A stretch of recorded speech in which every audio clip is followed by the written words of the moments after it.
அதான் உண்மை. அப்படித்தான். அட பாவி மனுஷா, எனக்கு துரோகம் பண்ணிட்டு நீ ஜாலியா வந்துட்டு இருக்க.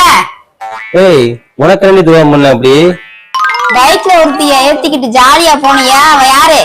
யாரையாவது ஏத்திட்டு போயிருப்பேன். அதுக்கு என்ன பிரச்சனை போனக்கு?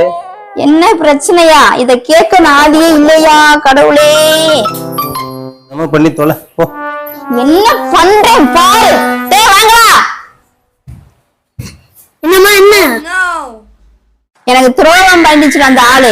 புடிச்சு கட்டுங்கடா. இருங்கடா. உங்க அம்மா துரோகம் பண்ண பார்த்தா இரு. உன் என்ன பண்றீங்க?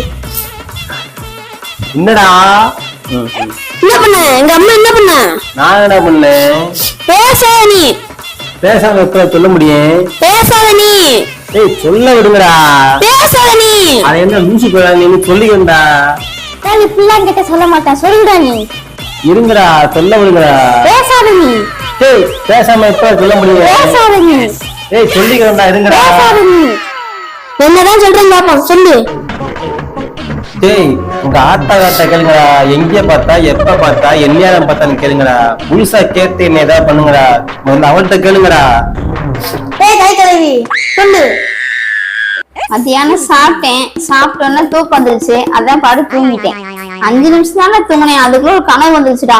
அந்த கனவுல பார்த்தா பைக்ல அவங்க அப்பன் ஒருத்தி ஏத்திக்கிட்டு போய்கிட்டு இருக்கான்டா. தப்பு தானே அவங்க அப்பன் பண்ணது.